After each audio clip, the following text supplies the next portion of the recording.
Excellent. All right. So now I won't be able to see the chat much anymore. So we're just going to let Regis talk. So go ahead, Regis, and tell me when you want me to switch the slide. Okay. Yeah, I just briefly touched on this. I've been in the funeral industry my whole life. Family-owned funeral home in Tucson I worked at all throughout high school and college. The picture on the left is a picture of my father and I cremating someone the old school way, combustion cremation. We'll talk about now the state of Arizona has three forms of cremations. We'll talk more about that in the future slides. But I just wanted to show you guys that I've been around. Um, I've been in the industry since I was 15. I'm 30 now, and I'm excited to get this going. Next year in 2026, we will have NOR an option as a death care option in Arizona. Next slide. So, for those of you who aren't familiar, we passed legislation to recognize natural organic reduction as a valid form of death care in 2024. And so far, arguably, that has been our easiest accomplishment so far, which I was surprised about. For the first time, it feels like in a while, the R's and D's kind of unanimously agreed to pass this. Our legislator was one of the members from the Rhino or the MAGA caucus, and we got support on both sides of the aisle in the House and the Senate, and it was a pretty unanimous.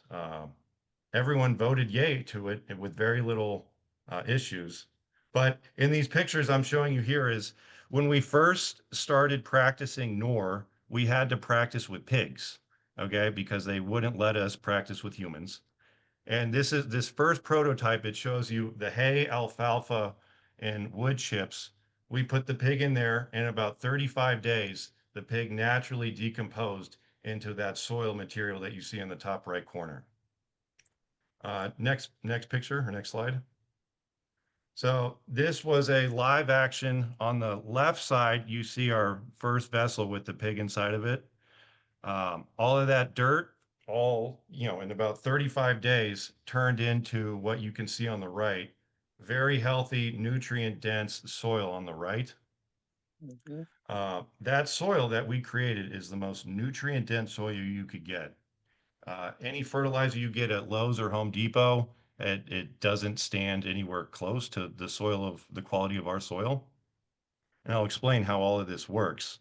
But I just wanted to show you guys some of the things we went through to make this a reality from a manufacturing standpoint. So these were our first preliminary vessels in the beginning of in 2022, 2023. Next slide. And then this is what the full-blown first vessel prototype looked like empty, what it looked like full, and what it looked like when it was idle, when the NOR process had begun, and we just let the process happen, let Mother Nature take its course inside the vessel. And that dark soil that you guys saw on the previous screen, that was the outcome of the 35-day process, from a pig to soil in about 35 days.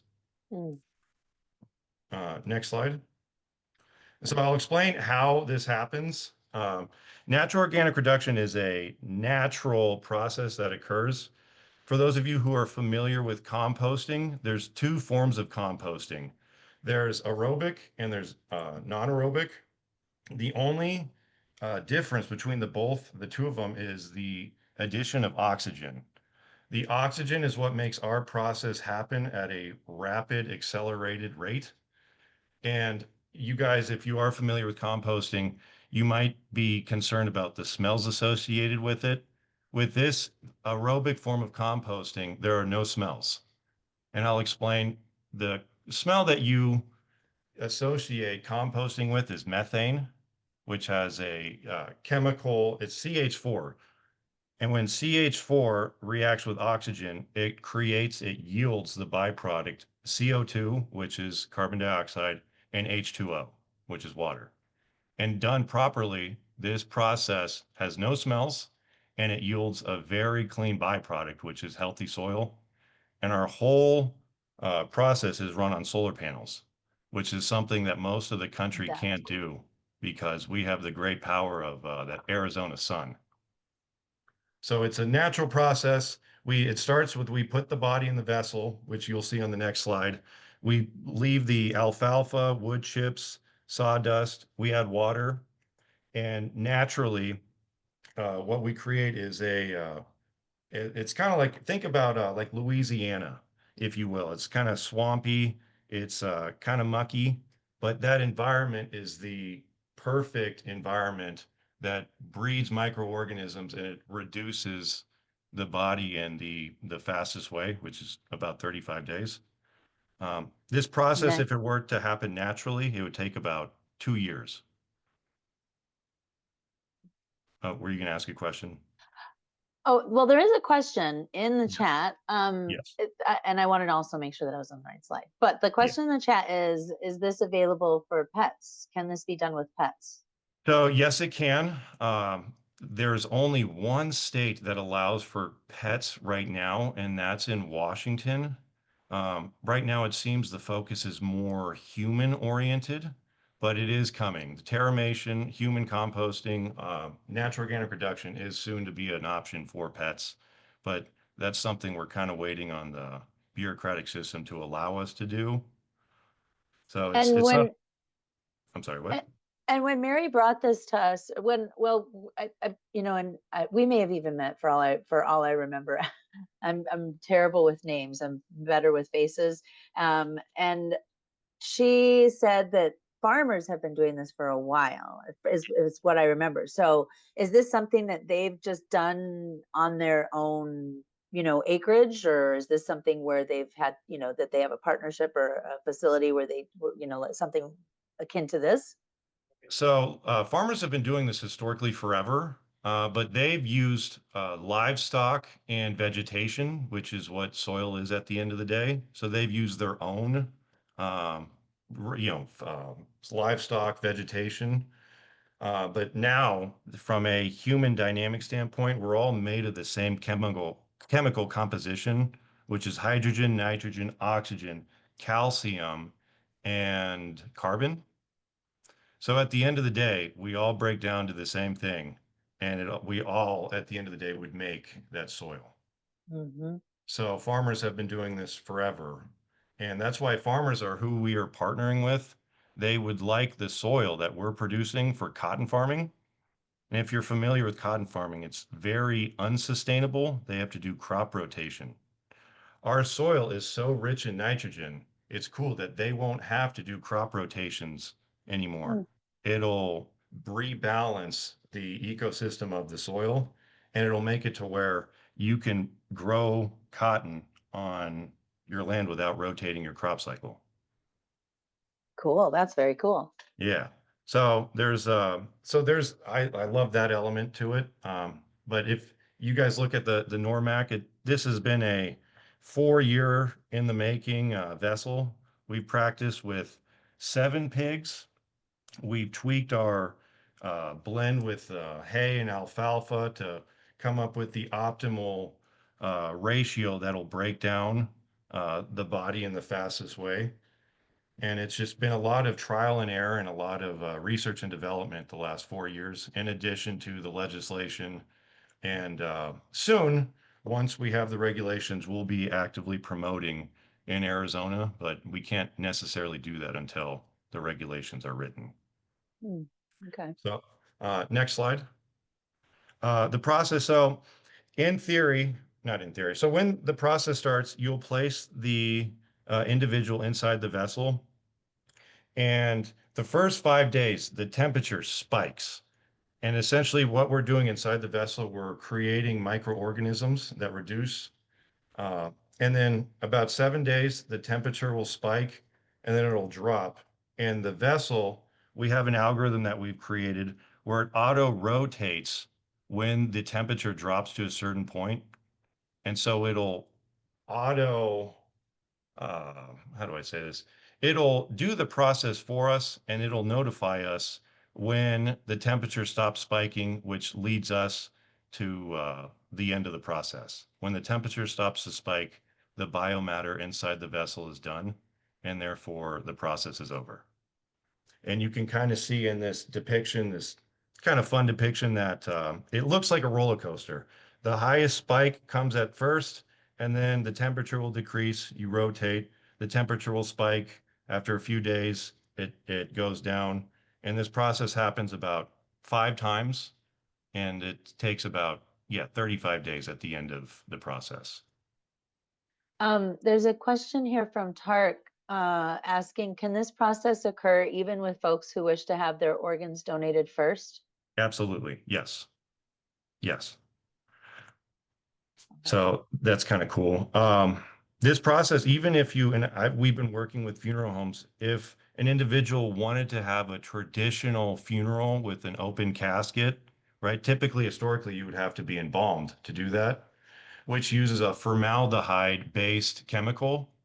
We've found out that if we use a alcohol-based chemical, it dissipates and that body can still be eligible for the NOR process in about 3 weeks after the alcohol-based embalming.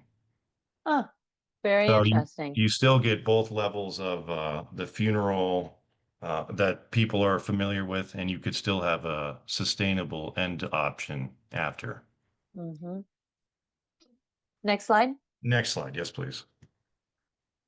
So this, for people who are not aware, this was first legalized in Washington in 2019, and slowly I want to say it's 15 states now that have passed it in the short time, and it's catching like wildfire. There's a lot of states where it's on the ballot to pass, and it's catching on pretty well, and it's pretty exciting because as we call it at NORAZ, the third way.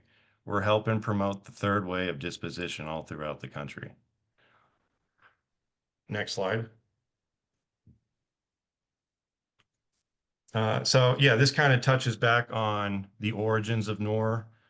Washington State was the first state to really introduce it. Her name is Katrina Spade. She was kind of like the godfather of natural organic reduction, you could say. And she was pivotal in producing this and kind of setting the the way to do this for the rest of the country. How many units would a business need to have? Okay, so I'm just referring to that question in the chat. So our warehouse that we're looking at building, it's going to be quite massive. There's going to be, we're going to have our vessels are going to be stacked 3 rows high, and we're probably going to have close to 60 vessels to start off in our first warehouse. And the way we're pricing our service, we're trying to compete with cremation, right? The average cost of cremation in Maricopa is about $1,700. And we want to keep that price point from a B2B standpoint. We want to charge about 1,800 so we could have the funeral homes promote it. They could mark it up a little bit as they need. And hopefully we have not a bunch of it, but enough demand that it will justify that 60 vessel warehouse.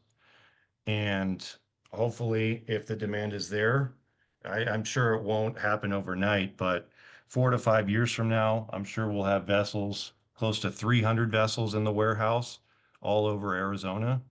And just be another form of death care. And Hmm. Mary knows this, and I've told her about it, but for the people that aren't familiar, Phoenix, Arizona, there are 21 crematories located in downtown Phoenix.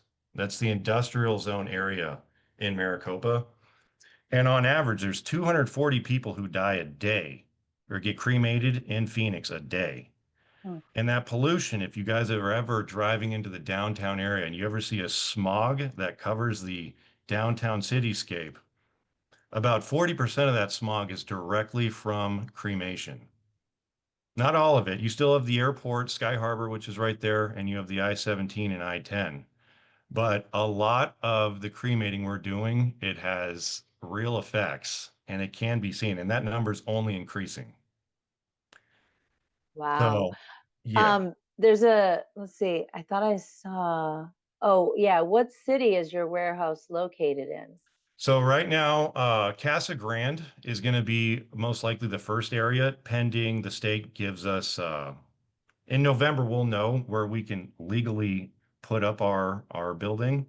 But right now it's going to be a pretty big warehouse in Casa Grande, the middle point between Tucson and Phoenix.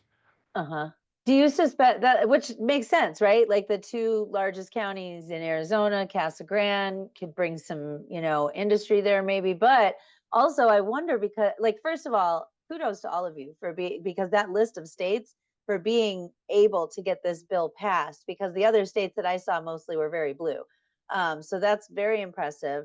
But also Casa Grande is, I just did a deep dive on the representation in there, and they're pretty conservative. Do you foresee any like pushback about, people trying to make this political or weird or anything? There's Because always there's always going to be that pushback, but when the alternative is cremating, burning your loved one at 1800 degrees, I don't understand why. I get why it's the preferred option because it's cheap and affordable, but long-term ramifications of cremating the way we are will have popular pollution ramifications that most people don't want to have to deal with. And just yeah, kind of a fun fact, if 10% of Phoenix cremation goes to NOR, Phoenix air quality will feel like Flagstaff in the next 5 years. So wow. there's public health benefits to it. It is getting over that first. You're doing what? You're composting my grandma. You're doing NOR with my grandma. But then it's like, okay, what's the alternative? The alternative is cremating, which although efficient and fast, not the best case. But I also need to mention that we still need cremation because there's people who die of like Ebola and AIDS. If you die with that, you are not eligible for NOR because the heat in the NOR process, it doesn't get hot enough to kill the bacteria that comes with those viruses. So there's four people that are not eligible for the NOR process. The first one is tuberculosis. The second one, like I said, is Ebola. The third one is a prion disease, which is a flesh-eating disease. And then Hmm. the last one is HIV or AIDS. Hmm. And so if you have any of those, or radiation, if you were just subject to chemo radiation, you have chemo or radiation seeds, and that would taint the soil. And that's why any of those, if you die of any of those, you have to be cremated. Okay. So I'm assuming there's probably a window for how far you are removed from chemo treatment until so like maybe like 6 months or 9 months or whatever the magic number is. Is that right? Or Yeah, so I want to okay. say it's 6 years, but you Okay. also you have to get te just because the radiation half-life literally lasts forever in us, unfortunately, once Hmm. we're subject to chemo. Yeah, But I yeah, want to yeah. say it's like 6 years. Okay. Yeah, and when you think about Casa Grande too, somebody pointed out there's a lot of agriculture there near there. So I mean, like a natural partner for other states, maybe too, who are wanting to do something like this, is to Hmm. partner, right, with your agriculture neighbors, those farmers and people who have a vested interest. It's great. And then also, the same person, Lee, she says, "I love this. I'm changing my will." And Mary asks, I'm sure Mary probably already knows the answer, but what do you do with the soil most of the time? The soil, this is cool. The soil in theory could be used for anything, but I recommend it for lawn care, anything to do with landscaping. I strongly recommend against the produce element, which there are some states, Washington, they promote that you can grow food with this soil, which technically you can, but for PR reasons, I'm not promoting that, nor do I want to promote that. Um, but the best use of the soil would be for lawn care. The best use is for, yeah, growing, yeah, trees, plants, because it's just so rich. It retains 20% more water. Hmm. So it's actually the soil itself, the content is very um, beneficial. And it produces, yeah, Mary just commented, 1 cubic yard of soil. So it's about 200 to 300 pounds of soil is what you create depending on body mass and whatnot. But we create quite a bit of soil. This is very cool. Let's see. The other one here is, so does the family then get like this cubic foot of or cubic yard of soil, Or what Yes. happened, like, okay, so, like, because somebody's asking here, like, could I, take it to a church memorial garden and, Oh yeah. donate the rest or whatever. So you could, like, have some autonomy over what happens to the soil of your that your loved one helped create. Yeah. So it's literally entirely the family's choice. If the family wants all the soil back, we will give them all the soil back in burlap bags. And Uh-huh. we have different quantities from 20 pounds to 50-pound bags. If they don't want it back, then we're actually developing, it's our own, it's called the Garden of Life, is what we're calling it. And the families who donate the soil, we're making our own memorial for the people who donated their soil. It's going to be the greatest, prettiest area. It's going to kind of resemble a cemetery without the headstones. It's just going to be a beautiful area to memorialize people who've donated their soil to this area. I absolutely love this. And I was sold on it before, but everything, as Bonnie says, using solar power too, it just, like, from beginning to end, the power savings alone from the creations will be a benefit, as Tark says. So, like, this is really great. So let's get back to your presentation. Let me know if I need to switch slides because this is Yeah, great. go to the next one, please. Okay. Okay, so this is kind of what this is crazy, right? See, these are the what if scenarios. If people actually, in mass quantities, decide, hey, instead of cremation, we want to do NOR.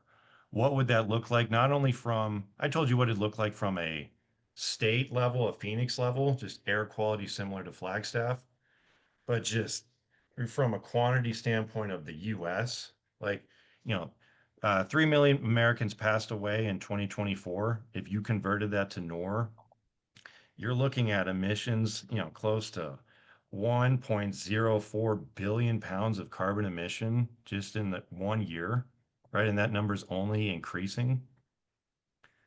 So it's just if people do this at scale, just 10%, there would be massive ramifications, benefits, I should say, to public health just from an air quality standpoint.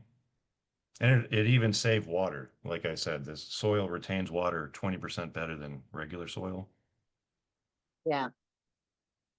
Um, yeah, so that's just a what if slide, but it's the power of this is potentially it could change, obviously, the funeral industry, but the ramifications could be tremendous. Mm-hmm. So yeah, so what does that look like? Okay, so yeah, what is it? Yeah, just 1 year that's equivalent to driving 230 million miles is the same kind of pollution that cremation emits. Yeah, 10.6 million gallons of gasoline. It's just it's kind of hard to imagine, but that's literally all the power that it takes to cremate people. We wouldn't have to use, and you could use that for other purposes, right? So it's yeah, the power of NOR long term could be very, very beneficial for our society from a sustainability standpoint, but also just a general health standpoint. Yeah. Just all the carcinogens we breathe in every day from pollutions from cars. Why do we need to include pollutions from cremation, right? And especially in Phoenix, where it's pretty dense and concentrated. Um, yeah, we should definitely do our best to try not to cremate, but and that's our thing. We want to eliminate unnecessary cremation at the end of the day. There's a question here from Angie, and she says, when you donate your body to a university for science, they cremate it when they're done. Have you approached universities to talk about this option to partner with them? Yes, so right now we're talking with the Will Body Program at U of A, who I've worked with in the past. Right now, a lot of firms, entities, they don't want to speculate about doing this until it's actually an option. But so far, we've had good feedback that once it is legal and it's regulated and we can do it, there is a general uh, idea that any end of life tissue donation place would, instead of cremating, would do natural organic reduction. Right on. And then this is kind of meet the team. That's me and one of my other business partners, Kevin and Lauren Hendricks. He was our bill sponsor, and he's the one who had very good luck with us in the House and the Senate passing NOR, which was the first Arizona technically. I know it's a purple state, but historically it's always been more red. Arizona was the first red state to pass NOR in the country, and we used it with um, Representative Lauren Hendricks. And the picture on the right, you could see that's like the first stage of our NORMAC. Um, you could see Mary, there's some of the other team members in there. We have our engineers from Raytheon, a good crew of people there helping us make this a reality in Arizona. Hmm. The Um, vessel, what is the vessel made of? It's made of high-grade aluminum, and it's powder coated, so it prevents oxidation. And the lifespan of one of our vessels, in theory, it's longer than the 20 years our manufacturer told us to guarantee, but it's in theory, these vessels can last about 30, 40 years. and there's a question up here too. Repeat the name, Garden of Life. That was the garden area that you're going to create. Is that correct? Yes, the Garden of Life. Yes, ma'am. Okay, perfect. All right, It'll let me be a see. living memorial of everyone who's donated their soil to our garden or our conservation efforts. Okay, let's see. What about people that have already arranged for cremation with Neptune? So this is cool. In Arizona, your pre-arrangements are prepaid, right? And at time of death, the family, the power of attorney at the time can decide if they want what they want to do with the prepaid policy. So in Arizona, if you did choose you wanted a burial or cremation and you die, and you have that pre-need prepaid, the family at time of death can decide to change the disposition method if they want. That is unique to Arizona. There are some states where you have to honor the will or the pre-need of the individual, like yeah, California. So I'm sure I was talking with Mary about this earlier too. There's probably going to be a push in later years from lobbyists to help maintain that in Arizona, just because it gives consumers choice and they don't have to, if they want a different option, then they can have that option. Yeah, because I mean, paying for a funeral or memorial service, especially if somebody wants, say, a very expensive coffin or something like that, could be a real drain on a family. So when you first said that, I was like, oh, wow, that's crazy. But now that I think of it, honestly, if I had a parent who was, looking at a very expensive funeral bill, I would be grateful that I Would didn't also have be to a follow their wishes. Yeah, it'd be a benefit. So like we'll charge about, $2,500. And if you had a prepaid policy for 5 grand, then you could keep your original $2,500, pay for this method, and then yeah, it's less of a burden. Hmm. And Yeah. so that's what we're trying to do. We're just trying to make NOR as affordable and accessible to everyone, which I know in some of the other states they're charging kind of an arm and a leg to do this. And I just don't think that's right. I think anything sustainable and natural should be as affordable as possible. The only thing, obviously, that takes time, it just takes time. This process is a natural process. And we do have ways of speeding up the process in the winter time. When it cools down, we'll have heat strips that we put on the outside to help maintain the temperature inside the vessel. And so it'll help year round. We can do this process in that 30 to 35-day time limit frame just to make it feasible. Okay. Help us grow and secular to your estate. Oh, Let's see. So, oh yeah, so currently, where is this available? If somebody wanted to do this now, if they wanted to change their living will, their trust, whatever, I'm just now learning about that stuff myself. So where would people have to do it if they want to do it now, and how much longer before they have to wait to be able to do it in Arizona? so we'll be available next year, early next year. So next year, if they wanted to change their wills, next year would be the time, early next year. But as far as if they wanted to do this right now, the closest place to do this is Las Vegas with a company called Earth. We've been in contact with them in the past. They're pretty good people. Like I'm not competitive by any mean, like with them, right? Competitive, right? But I But think our audience too would want to know if there are more ethical companies to choose from as well, because, as you just said, there are people who are like, I'm going to mark this up because I can. And, I'm sure that our audience would like to put their money where they're not doing that insane markup and they're really doing it because they believe that this is the best method for, you know. yeah, well, one of the nice parts about us being local, like our manufacturing plant is in Tucson. We've kept everything pretty homegrown. That's why, and we also have the great power of the Arizona sun, which some of these other states don't have. So we can afford to pay less. And we also have the luxury of having more land readily available than some of these other states that are doing it. So we just have benefits in Arizona that some of these other states do not. And we plan on passing those benefits on to the end consumer. Okay. Where is the vessel itself made? I don't know if you've answered that one yet. I Yeah, may have so missed it. that's made here, or not here. It's made in Tucson, Arizona.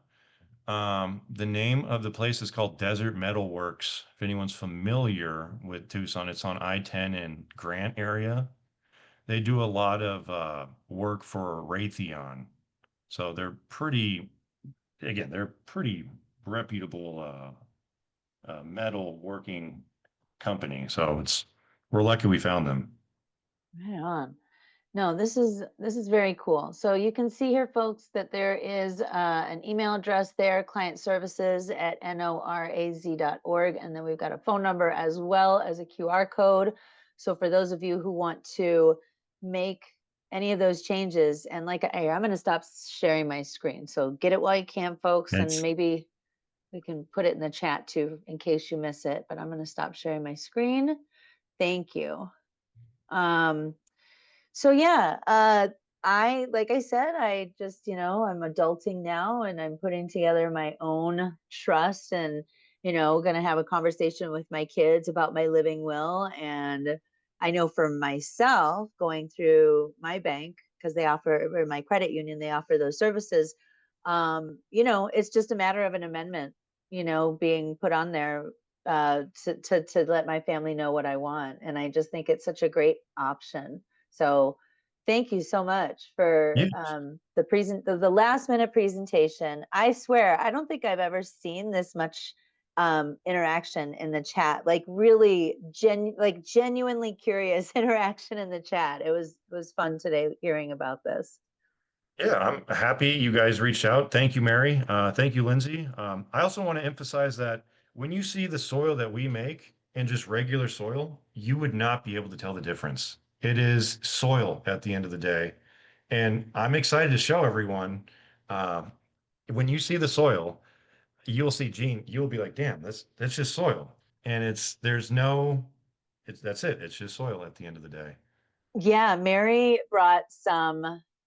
um Mary brought some like a little baggie to the Tucson Festival of Books last time, and absolutely it looked like something that you would just get out of a bag of compost, Yeah, right? literally. Like Yeah. that's what it looked like. Um, since Halloween is approaching, do you offer tours? So we'll do tours every week at our facility. We are as transparent as we can be. We want people to see. We want them to be there because A, we have nothing to hide, but also it's different and it is, I believe, the future of the funeral industry because we can't keep cremating the way we are. People aren't getting buried anywhere close to what they were historically. And there is another option, which I will tell you, it's alkaline hydrolysis. Have you heard about this? It's Mm-mm. another sustainable end of life option where it's water cremation. Okay. They'll boil the body essentially, and it takes about 20 hours, but it's another option. It doesn't pollute. In Arizona, it doesn't necessarily make sense because it utilizes about 400 gallons of water. But it is another sustainable option. And because of NORAZ passing NOR, we are actually responsible for writing the regulations for alkaline hydrolysis in Arizona as well. So that's kind of cool. So we're bringing sustainable death care to Arizona. So that's fun. Very cool. Well, I think that the next time I go down to Tucson, I don't know if it, well, I know for sure I'll be there in March, in the middle of March, usually around the 15th, 16th. So maybe I could try to schedule a little tour. I would Sure. love to come. Yeah, Yeah, that's come on down. That'll be we'll show you. It'll be fun. We'll give you a yeah, in-depth tour and we'll go from there. that sounds fantastic. And I don't think you need to, it doesn't need to be Halloween to do it. So thank you so much for joining us today, Regis. And even though, like, you know what? We always end our webinars the same way, and I always ask, what gives you hope, but I feel like for today you totally gave me hope. This is awesome. So but either way, Regis, I want to know, in today's very strange timeline, what gives you hope? Honestly, my health. I'm a healthy young man. Nothing bad yet has happened to me health-wise. So, I've learned every day above ground is a benefit. So I'm keep going. I'm excited to bring NOR to reality in Arizona. And, as long as I'm healthy, I'm happy.